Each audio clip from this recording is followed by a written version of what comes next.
தன்னுடைய குதூகலத்தால் அனைவரையும் கொண்டாட வைக்கும் என் மனதிற்கினிய துலாம் ராசினியர்களே, எப்படி இருக்க போகுது இந்த ஆகஸ்ட் மாதம் அப்படின்னு சொல்லி பார்த்தோமே. ஆனால் ஃபர்ஸ்ட் கொஞ்சம் டெக்னிக்கலா பேசுவோம் வாங்க.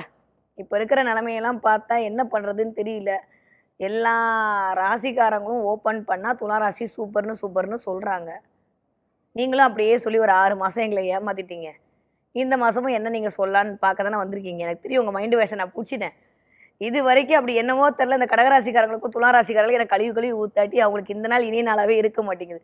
நான் என்ன பண்ணட்டும்? அதனால கேள்வி கேட்டால் நான் ஒரு 4 பேரோட நம்பரை கொடுத்துட்றேன். மேலே போய் சனியையும் சூரியனையும் புதனையும் சுக்கிரனையும் கேள்வி கேட்டு வந்துடணும். கீழே போய் எனக்கு வந்து நடக்கலன்னு போடக்கூடாது. Okay deal. சரி வாங்க, பிளானட்டரி பொசிஷன்லாம் பார்த்தோன்னா எப்படி இருக்க போகுது அப்படின்னா, துலாம் ராசிக்காரர்களுக்கு இந்த தடவை ராசிநாதன் 9ஆம் இடத்தில் அமர்ந்திருக்கிறார். பாக்கியஸ்தானத்தில் ராசிநாதன் இருக்கிறது ரைட்டா தப்பா அப்படின்னு டிக்கு போட்டோன்னா சூப்பர். அதோட வேற என்ன வேணும்? ஆனால் மிஸ்டர் குருவோடு அமர்ந்திருக்கிறார். அது சூப்பரா தப்பா அப்படின்னு பார்த்தா சூப்பர் தான், ஒன்றும் பெரிய பிரச்சனைலாம் இல்லை. ஆனால் இங்கே யார் சூப்பர் அப்படின்ற ஒரு காம்படிஷன் நடந்துக்கிட்டே இருக்கும்போது துளாராசிக்காரர்கள் இடையில் மாட்டிக்கொள்வதற்கான வாய்ப்புகள்லாம் இருக்குது. அப்போ என்னன்னா, திடீர்னு வேலையிலிருந்து நான் புதுசாக ஒன்று தொழில் ஆரம்பிக்க போகிறேன் அப்படின்ற மாதிரி எனக்கு தெரிஞ்சு போன மாதம் 15ஆம் தேதியிலிருந்து அப்படியே ஆரம்பித்து பார்க்குற வேலையும் விட்டுட்டு, சில பேருக்கு உங்களுடைய தசாபுத்தி இருந்ததுன்னா வேலை பறிபோகக்கூடிய காலம் என்பது மலர காத்திருக்கிறது. நான் தான் நல்லா இருப்பீங்கன்னு சொன்னால் யாரும் நம்ப மாட்டீங்களா? அதனால நான் இனிமேல் என்ன இருக்கோ அதை உண்மையை அப்படியே சொல்ல போகிறேன். நீங்கள் கஷ்டப்பட்டாலும் பரவாயில்ல. ஸோ துளாராசிக்காரர்களை பொறுத்த வரைக்கும் இந்த 1 மாத காலம் கொஞ்சம் இல்லை, ரொம்பவே கொஞ்சம் மென்டலி ஸ்ட்ராங்காக இருக்க வேண்டிய நேரமாகத்தான் இருக்கிறது. 6ஆம் அதிபதி வக்ரத்தில் இருக்காரு. நல்லதா கெட்டதா அப்படின்னா நல்லது. ஏன்னா 6ஆம் இடம் என்று சொல்லக்கூடிய குணரோக சத்ரு இடத்தை குறிக்கக்கூடிய ஆள் வக்ரத்தில் இருக்கிறது நல்லது. ஆனால் நம்மளுக்கு சனி யோகாதிபதியாச்சே, அவர் போய் 6ல் உட்காந்து வக்ரமாக இருந்தாருன்னா சனிக்கு ஸ்தானமே 3ஆம் இடம் 6ஆம் இடம் 10ஆம் இடம் 11ஆம் இடம் புரியல. அப்போ நான் அவ்வளோ கஷ்டப்பட்டு இங்கே கடிச்சு சொல்கிறேன். நீங்கள் வந்து உயிர் மட்டும்தான் மிச்சம் இருக்குது, ஒன்றுமே நடக்கலைன்னு சொன்னால் எனக்கு எவ்வளோ கடுப்பு வரும். அதெல்லாம் இல்லை. ஸோ இந்த தடவை என்ன பண்ணுறோம், எல்லாத்தையும் அழிச்சிடுங்க. நம்ம முதல்ல இருந்து ராசி பலன் போகிறோம். துளாராசிக்காரர்களுக்கு இந்த தடவை சூப்பராக இருக்க போது. 6ஆம் இடத்தில் வக்ரத்தில் இருக்கக்கூடிய சனி என்ன பண்ண போறாருன்னா, கொஞ்சம் கடன் வாங்க வைக்கிறதுக்கான வாய்ப்புகளை அதிகமாக கொடுக்க போறாருனா அதில் மட்டும் கொஞ்சம் கவனமாக இருந்து கொள்ளுங்கள். ஓகேவா? ஸோ நிறையா வந்து கடன் வாங்குவதற்கான வாய்ப்பு இல்லை. வேலை அப்படின்ற இடம் தான் 6ஆம் இடம். அந்த இடத்துல வக்கரமாக இருக்கும்போது கொஞ்சம் வேலையில் ஒரு இழப்பை கொடுப்பது, இல்லை வேலையில் ஒரு மாற்றத்தை கொடுப்பது, இல்லை புதிய தொழிலை தொடங்க வைத்தல். 6ஆம் இடம்லாம் புதிய தொழில் தொடங்குறதுக்கு தான் அமைப்பு. சொந்த தொழிலாம் 6ஆம் இடம் தான். ஸோ அதுக்கான ஒரு வாய்ப்புகளை உங்களை உருவாக்குதல் அப்படின்ற மாதிரி உங்களை பெரிய ஆள் ஆக்கி தீருவேன் அப்படின்னு இருக்கிற பிளானட் எல்லாம் வந்து கங்கணம் கட்டிட்டு இருக்கு அப்படின்னு தான் சொல்லலாம். அந்த அளவுக்கு துளாராசிக்காரர்களுக்கு ரொம்ப ரொம்ப ரொம்ப ரொம்ப அற்புதமான காலகட்டம் இனிதே மலர காத்திருக்கிறது. ஓகே, ஏன் அப்படின்னா 2ஆம் வீட்டு அதிபதி இருக்கார்ல, அவர் சூப்பராக 12ஆம் வீட்டில் வந்து உட்காந்துருக்காரு. 12ஆம் வீட்டு அதிபதி கொஞ்சம் வக்கரமாக இருக்கிறது. 12ஆம் வீட்டு அதிபதி வக்கரமாக இருக்கிறதுன்ற ஒரு நல்லதா அப்படின்னா நல்லது தான். ஏன்னா செலவு கொஞ்சம் கம்மியாகும்.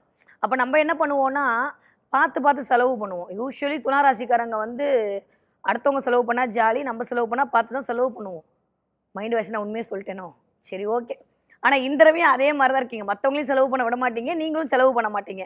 அதனால் இந்த தடவை கொஞ்சம் வந்து பணத்துடைய அருமை தெரியுமா, காசின் அருமை தெரியுமான்றதெல்லாம் சுக்கிரன் அங்கே 9ஆம் இடத்துல உட்காந்து உங்களுக்கு தெரிய வைக்கிறதுக்கான காலம் இனிதே ஆரம்பம். 10க்கு 9ஆம் இடத்துல அஸ் யூஷுவல் குரு அமர்ந்து கொண்டு தன்னுடைய 5ஆம் பார்வையாக உங்களுக்கு ஆசீர்வாதம் பண்ணிகிட்டே இருக்காரு. அதனால் பெருசாக வந்து துளாராசிக்காரர்கள் கவலைப்படுவதற்கு ஒன்றுமே இல்லை. இது வரைக்கும் நீங்கள் எதெல்லாம் விட்டீங்களோ அதெல்லாம் இந்த மாதம் விரட்டி பிரிப்பதற்கான வாய்ப்புகள் ஆரம்பிக்க போயிருது. எனக்கு தெரிஞ்சு சூரியனோட பொசிஷன் எல்லாம் பார்த்தோம் அப்படின்னா, போன மாதம் 15ஆம் தேதியிலேருந்து, அதாவது ஜூலை 15லேருந்து ஆகஸ்ட் 15 வரைக்குமே நிறையா நீங்கள் இது வரைக்கும் தடைப்பட்ட காரியம்லாம் டக்குன்னு நடந்திருக்கும். அப்படி நடக்கலைன்னா இந்த ஆகஸ்ட் 1ஆம் தேதியிலேருந்து 15ஆம் தேதி வரைக்கும் கண்டிப்பாக நடக்கிறதுக்கான வாய்ப்புகளை துலாம் ராசிக்காரர்களுக்கு கிரகங்கள் கொடுத்தே தீரும் என்பதில் எந்தவித மாற்று கருத்தும் இல்லை.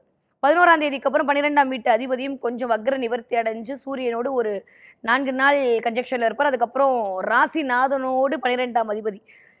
துளாராசிக்காரங்களை பொறுத்த வரைக்கும் இந்த 1ஆம் இடம் 12ஆம் இடம் 2ஆம் இடம் இதெல்லாம் அப்படியே ஒரே நேர்கோட்டில் வந்து இயங்க போதனால் எதை பண்ணுறது, எப்படி பண்ணுறது, ஏன் பண்ணுறதுன்னு தெரியாமல் முடிக்க போகிறீங்க. திடீர்னு வந்து நம்ம பண்ண வேலைலாம் கரெக்டானு யோசிப்பீங்க. திடீர்னு வந்து நான் பண்ணது மட்டும்தான் கரெக்டுன்னு யோசிப்பீங்க. இந்த மாதிரி வந்து பயங்கரமான ஒரு உள்ளுக்குள் ஒரு போராட்டம் நிகழ்வதற்கான காலம்லாம் இந்த தடவை துளாராசிக்காரர்களுக்கு நடக்கப் போகிறது. ஓகே, இது டிபெண்ட்ஸ் அப்பான் உங்களுடைய தசாபுத்தியும் வயதை ஒத்து நிகழப்போகிறது. ஆனால் அதை தாண்டியும் நிறையா பேருக்கு அப்பாடின்னு ஒரு நிம்மதி பெருமூச்சு விடக்கூடிய காலகட்டம் இதுதான் இருக்கிறதுலே சூப்பர். ஏன்னா ராசிநாதன் போய் 9ஆம் இடத்துல அமர்ந்து அதுவும் பலம் பொருந்தி குருவோட சேர்ந்து இருத்தல் அப்படின்றதே வந்து ஒரு ரொம்ப ரொம்ப நல்ல தன்மையை கொடுக்க போகுது.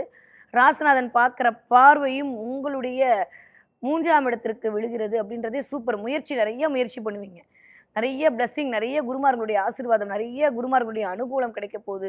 ரொம்ப நாளுக்கு அப்புறம் இருந்த பிரச்சனையிலேருந்து வெளியில வர போறீங்க. நிம்மதியா இருக்க போறீங்க. சந்தோஷமா இருக்க போறீங்க. ஹாப்பியா உணர போறீங்க. எல்லா விஷயத்திலும் நல்லது மட்டுமே நடக்க போகுது. இதுவரைக்கும் எடுத்த முடிவு சரியா தப்பான்னு குழப்பிட்டு இருந்ததெல்லாம் தாண்டி எடுத்தது கரெக்ட் தான் அப்படின்ற மாதிரியான ஒரு தீர்மானத்திற்குள் வரப்போகிறீர்கள். டிராவல் நிறைய பண்ண போறீங்க. செவ்வாய் கொஞ்சம் கேதுவோடு இருக்கும்போது நிறைய துளாராசி பெண்களுக்கு உங்க கணவருடைய உடல் சார்ந்த ஏதோ ஒரு கலக்கம் இருந்திருக்கலாம். இல்ல உங்களுடைய கடன் சார்ந்து ஏதாவது ஒரு கலக்கம் இருந்திருக்கலாம். ஆண்களாக இருக்க போச்சு. இப்போ அவர் உட்கார்ந்திருக்கும் போது அதெல்லாம் இல்லாம இந்த 12ஆம் இடம் என்று சொல்லக்கூடிய இடம் தான் நயன சேன போகும். அப்பாடி நிம்மதி பெருமூச்சு விட்டு தூங்குறதுக்கான காலம்லாம் இப்பதான் துளாராசி பெண்களுக்கே வருது. இது வரைக்கும் தூக்கம் அப்படின்ற இடமே ஒரு மாதிரி இருந்துச்சு.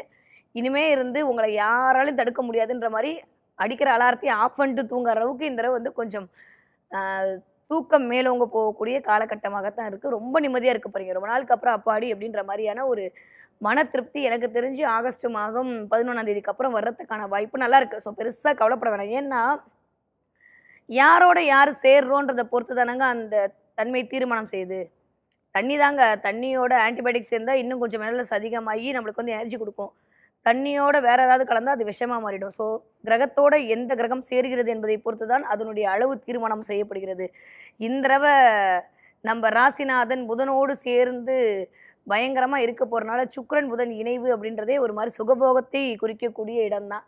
காதலை குறிக்கக்கூடிய இடம் தான். கனவுகளை குறிக்கக்கூடிய இடம் தான். நிறைய பேருக்கு கல்யாணம் நடக்க போகுது. நிறைய பேருக்கு லவ் ப்ரப்போஸ் பண்ணி ஜெயிக்க போகிறீங்க. அம்மாக்கள்லாம் பார்த்தா அடிக்க போகிறாங்க. இருந்தாலும் பரவாயில்ல. நிறைய பேருக்கு லவ்லாம் சக்ஸஸ் ஆக போகுது. ரோஸ் வாங்குற செலவு இல்லாமல் ஆக போகுதுன்னா பார்த்துக்கோங்க. அந்தளவுக்கு சூப்பராக இருக்குது. துலாம் ராசிக்காரர்களுக்கு நிறைய நம்பிக்கை பிறக்க போகிறது. இது ஒரு மாதிரியான செட் ஆஃப் பீப்புளுக்கு. நான் திரும்பவும் சொல்கிற மாதிரி உங்களுடைய நேட்ரல் ஹாரோஸ்கோப் என்ன பிளானட்டரி பொசிஷன் இருக்கோ அதை பொறுத்து நிறைய துலாம் ராசிக்காரர்களுக்கு டக்குன்னு ஏன்டா வேலையை விட்டுட்டோம், இல்லை டக்குன்னு ஏன்டா இந்த முடிவு எடுத்துட்டோம், டக்குன்னு ஏன் இதை பண்ணிட்டோன்ற மாதிரி மென்டலாக ஒரு மாதிரி டிஸ்டர்பன்ஸ்குள்ளே போகிறீங்க. அது ஒரு மாதிரி உங்களை படுத்துவதற்கான நேரம். கொஞ்சம் சின்ன சின்ன தடைகள் சனி அங்கே கொடுப்பதற்கு வாய்ப்பும் இருக்குது. அதனால் அதில் மட்டும் கொஞ்சம் கவனமாக இருந்து கொள்ளுங்கள். யாரெல்லாம் கேமரா ஃபீல்டில் இருக்கீங்களோ, யாரெல்லாம் அரசாங்கம் சம்மந்தப்பட்டு வேலை செய்கிறீர்களோ, யாரெல்லாம் நிதி சார்ந்த வேலை செய்கிறீர்களோ, யாரெல்லாம் பேங்க்கில் இருக்கீங்களோ, யாரெல்லாம் ஃபுட் இண்டஸ்ட்ரி வச்சுருக்கீங்களோ, யாரெல்லாம் சொந்த தொழில் செய்கிறீர்களோ, அத்துணை துலாம் ராசிக்காரர்களுக்கும் சூப்பர் ஏறுமுகமாக தான் இருக்குது. அல்டிமேட். எக்ஸ்பெஷலி இந்த தடவை நான் ஒன்று சொல்லணும். துளாராசி பெண்கள் காட்டில் மழை தான். நான் தான் சொல்லிட்டு நிம்மதியாக தூங்க போகிறீங்க. ரொம்ப நாளுக்கு அப்புறம் நிம்மதியாக தூங்க போகிறீங்க. இது வரைக்கும் என் பிள்ளை பிரச்சனை, புருஷன் பிரச்சனை, என் மாமியார் பிரச்சனை, மாமனார் பிரச்சனை அதெல்லாம் ஓடிட்டு அப்பாடி அப்படின்ற மாதிரி 11ஆம் தேதிக்கு அப்புறம் ஒரு நிம்மதி பெருமூச்சு விடக்கூடிய காலகட்டம். ஆனால் நானும் இருக்கேனேன்ற மாதிரி கொஞ்சம் உங்களுக்கு இன்ஃபெக்ஷன் வாங்க நீங்கள் நல்லா இருக்குன்னு சொல்லும் போதே எனக்கு தோணுச்சு. அப்படி தானே சொல்கிறீங்க. என்ன பண்ணுறது, கொஞ்சம் இன்ஃபெக்ஷன்லாம் உங்களை கொஞ்சம் டார்ச்சர் பண்ணும். அதனால் கொஞ்சம் யூரினரி ட்ராக்ல இன்ஃபெக்ஷன் வர்றது, இல்லை சில அலர்ஜிகள் வர்றது, இந்த மாதிரியான விஷயம் வரும். கொஞ்சம் கவனமாக இருங்க. மேக்ஸிமம் கொஞ்சம் கத்திரிக்காய் அவாய்ட் பண்ணுங்க.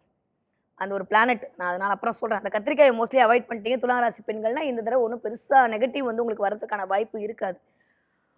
ஓகே, மொத்தத்தில் கூட்டு கழிச்சு பார்த்தோன்னா துளாராசிக்காரர்களுக்கு ஒரு 4 விதமான பலன்கள் இயங்க போது. 1 வேலை அப்படின்ற இடத்துல ஒரு அதிரடி மாற்றம் நிகழ போகிறது. ஒன்றா வேலையில் ப்ளஸ் கிடைக்கிறதோ இல்லை மைனஸ் கிடைக்கிறதோ உங்களுடைய நேட்ரல் ஹாரோஸ்கோப் டிசைட் பண்ண போகுது. ஓகே, 2ஆம் இடத்துல இது வரைக்கும் தடையாகி வராமல் நின்றுட்டு இருந்த விஷயம்லாம் டக்குன்னு தடை நிவர்த்தி ஆக போது. அதன் மூலமாக ஒரு அனுகூலம் ஆதாயம் கிடக்க போகிறது. ஏன்னா சனி வக்ரமாக இருக்காரு. 6ஆம் இடத்தில் இருந்த தொல்லைகள் நீங்க போகிறது. ஓகே, நிறைய பேர் கடனை அடைக்கிறதுக்கான வாய்ப்புகளையும் வசதிகளையும் முன்னேற்ற போறீங்க. பெண்கள் மூலமாக ஒரு மிகச்சிறந்த யோகம். பிள்ளைகள் குறித்து அப்படி ஒரு பெருமை, அப்படி ஒரு சந்தோஷம், அப்படி ஒரு ஆனந்தம் உங்களை நோக்கி வரப்போகிறது. ஸோ சூப்பராக இருக்க போது. முதல் 15 நாட்கள், அடுத்த 15 நாட்கள் கொஞ்சம் மனசோர்வு வருவதற்கான வாய்ப்பு இருக்குது. கவனமாக இருந்துக்கோங்க. 4வது விஷயம் என்ன அப்படின்னா, நிறைய பேருக்கு கல்யாணம் நடக்க போகுது, காதல் நிற்க போகிறது, கனவுகள் கைகூட போகிறது, நிறைய ரொமான்ஸ் அதிக போகுது. அவ்வளோதான். துளாராசிக்காரர்களுக்கு இந்த தடவை சூப்பராக நிறைய ட்ராவல் பண்ண போகிறீங்க. ஓகே, நீங்கள் படிக்கிற துளாராசிக்காரர்களாக இருந்தீர்களே ஆனால் படிப்பெல்லாம் நல்லா தான் படிப்பீங்க. கொஞ்சம் மானே தேனே பொன்மானே நீங்களே இங்கிலீஷ் லிட்ரேச்சர் போயம்லாம் எழுதி கவிதைலாம் எழுதி இந்த தடவை நல்ல பேர் வாங்குறதுக்கான வாய்ப்பெல்லாம் இருக்கிறது. நிறைய கவிஞர்களுடைய ஒரு தொடர்பு இல்லை பாடல் கேட்குறது அப்படின்ற மாதிரி கொஞ்சம் அப்படியே ஒரு மாதிரி வைபாக இருக்க போகிறீங்க துளாராசிக்காரங்க எனக்கு தெரிஞ்சு. ஓகே, நீங்கள் 20 வயதுலேருந்து 40 வயதுக்குள்ளே இருக்கக்கூடிய துளாராசிக்காரங்களாக இருந்தால் இதைத்தான் நான் முன்னாடியே சொல்லிட்டே இருக்கேன். வேலை, வீடு, குடும்பம், தன்னம்பிக்கை, சொத்து, தைரியம் இதெல்லாம் அப்படியே கொஞ்சம் பிடிச்சி வைக்க போகிறாரு. அதில் கொஞ்சம் கவனமாக இருந்து கொள்ளுங்கள். நீங்கள் 40 வயதிலிருந்து 60 வயது இருக்கக்கூடிய துளாராசிக்காரங்களாக இருந்தால் அல்டிமேட்டாக இருக்குது. நான் மேல் சொன்ன எல்லா பலனும் உங்களுக்கு தான். ரொம்ப நாளுக்கு அப்புறம் நிம்மதியாக இருக்க போகிறீங்க. பிரச்சனையிலேருந்து விமோச்சனம் கிடைக்க போகுது, விடிவு கிடைக்க போகிறது. மனதிற்கு பிடித்தவர்களை பார்க்க போகிறீர்கள். அவர்களுடைய அறிவுரையின் மூலமாக, ஒரு ஆலோசனையின் மூலமாக சந்தோஷம் மேலோங்க போகிறது. ஸோ துளாராசிக்காரர்களுக்கு சூப்பராக, எஸ்பெஷலி பெண்கள் மூலமாக ஒரு சில ஆதரவு கிடைப்பதற்கான வாய்ப்புகள் இனிதே ஆரம்பம். ஓகே, நீங்கள் 65 வயது தாண்டி துளாராசிக்காரர்களாக இருந்தால் நான் சொன்ன மாதிரி ஹெல்த்தில் மட்டும் கொஞ்சம் கவனமாக பார்த்துக்கோங்க. மற்றபடி வேறு ஒன்றும் இல்லை. நிறைய அந்த ஃபோட்டோவை திருப்பி பார்க்குறது, பழைய ஃபோட்டோலாம் எடுத்து பார்த்து நான் எப்படி இருந்தேன் பாரு அப்படின்னு சொல்கிறது, திடீர்னு வெயிட் போட்டுச்சோ, திடீர்னு உடம்புக்கு வந்துருச்சோ, ஏன்னா சனி இங்கே இருக்கிற விடம் வந்து 12ஆம் வீடு இல்லையா? அதனால் கொஞ்சம் நடக்கிறது, நமக்கும் சேராட்டோ 10 இதுக்கு தள்ளி தான் போய் நிற்போம். நம்ம இங்கேருந்து நடந்து போய் ஏறுற மாதிரியான வாய்ப்பெல்லாம் கிரியேட் பண்ணும். அதனால் இந்த தடவை நடந்து நீங்கள் நடக்க போகிறீங்க துளாராசிக்காரர்கள். எந்த வயது ஒத்தவர்களாக இருந்தாலும் அது உங்களை ஒரு ஆரோக்கியத்தில் ஒரு நல்ல ஒரு முன்னேற்றத்தை நோக்கி உங்களை கொண்டு போகக்கூடிய அமைப்பாகத்தான் கண்டிப்பாக இருக்கிறது. ஸோ சூப்பராக இருக்குது துளாராசிக்காரர்களுக்கு. பெருசாக ஒன்றும் நீங்கள் கவலைப்படுற மாதிரி ஒன்றுமே இல்லை. ஓகே, இந்த தடவை நீங்கள் என்ன பார்ப்பீங்க அப்படின்னா, துளாராசிக்காரர்கள் தராசு பார்ப்பீங்க. தராசா? ஆமாம், வெயிட் மிஷின்லாம் பார்ப்பீங்க. நான் தான் சொன்னேனே, நிறைய நடையானோட நடக்க போகிறீங்கன்னு. ஸோ வெயிட் மிஷினில் ஏறி நிற்கிறது, வெயிட்டு பார்க்குறது, வெயிட்டு போட்டுச்சுன்னு யோசிக்கிறது, வெயிட்டு கம்மியாயிடுச்சுன்னு யோசிக்கிறது, இல்லை அழகாயிட்டோன்னு யோசிக்கிறது, ஏதோ ஒன்று. துளாராசிக்காரர்கள் ஆகஸ்ட் 1ஆம் தேதியிலிருந்து ஆகஸ்ட் 31ஆம் தேதிக்குள்ளே வெயிட் மிஷினில் ஏறி நிற்காமல் நாளை இருக்க போகிறது கிடையாது. நான் ரெடி சந்தோஷமாக எழுதி கொடுக்கறதுக்கு. நீங்கள் உண்மையாக இருந்தால் கமெண்ட்டில் போட்டுறணும். Okay, cool. ஸோ துளாராசிக்காரர்களுக்கு இந்த தடவை தராசு என்கிற இடம் இயங்க போகிறது. ஸோ தராசு நிறைய பார்க்க போகிறீங்க. நிறையா ஏதாவது வெயிட் மிஷின் பார்க்க போகிறீங்க. வெயிட் சம்மந்தப்பட்டு, மிஷின் சம்மந்தப்பட்டு எண்ணிக்கைகள் காட்டக்கூடிய, எண்கள் காட்டக்கூடிய அமைப்பெல்லாம் நீங்கள் பார்க்க போகிறீர்கள். அதன் மூலமாக உங்களுடைய வாழ்க்கையும் சரிசமமாக நான் கொண்டு போயிட்டு தான் இருக்கேன், நீ கவலைப்படாதன்ற சமிக்கையை பிரபஞ்சம் உங்களிடம் கொடுத்து கொண்டிருக்கிறது என்று அர்த்தம். அவ்வளவுதான். சூப்பராக இருக்குது துளாராசிக்காரங்க. பெருசாலாம் யோசிக்க வேண்டாம். ஓகே, என்ன தெய்வத்தை நான் வழிபாடு செய்தால் இந்த தடவை எனக்கு கொஞ்சம் இருக்கக்கூடிய பேரியரையும் நான் சரி பண்ணிக்கலாம் அப்படின்னு சொல்லி பார்த்தோமே. ஆனால் துலாம் ராசிக்காரர்கள் கண்டிப்பாக முருகப்பெருமான் வழிபாடு ஆகச்சிறந்த மாற்றத்தையும் ஏற்றத்தையும் கொண்டு வந்து கொடுக்கக்கூடிய வழிபாடாகத்தான் இருக்கு. நீங்கள் கந்தான்னு சொல்கிறதுக்குள்ள கண்டிப்பாக முருகன் உங்கள் காலடியில் கிடப்பார் தான் உண்மை. ஏன்னா யூஸ்வலி துளாராசிக்காரர்களுக்கு முருகன் அவ்வளோ பிடிக்கும். முருகனுக்கு துளாராசிக்காரங்களை அவ்வளோ பிடிக்கும். அதுதான் சூட்சமே. ஸோ அதனால் நிறையா இந்த தடவை முருகனோடு கனெக்ட் ஆக போகிறீங்க. நீங்கள் போகிறதுக்கு முன்னாடி ஏதோ ஒரு வேலும் மயிலும் தெரிய போகுது, அதை பார்த்து உங்களுக்கு ஒரு சந்தோஷம் கிடைக்க போகுது. நிறையா பேர் இந்த திருச்செந்தூர் முருகன் ஃபோட்டோ, இல்லை பழனி முருகன் ஃபோட்டோ, இந்த 2 ஃபோட்டோ தான் எனக்கு தெரிஞ்சு. அது 2 உங்கள் கண்ணில் படுறதுக்கான வாய்ப்பெல்லாம் இருக்குது. அதெல்லாம் பட்டதுன்னா அவ்வளோதான், கவலைப்படாதீங்க. காலரை தூக்கி விட்டு கெத்தாக நடங்க. உங்களுக்கான கனவுகள் பழுத்தமாக இருக்கக்கூடிய நேரம் கந்தன் அருளால் கண்டிப்பாக வந்து சேரும்.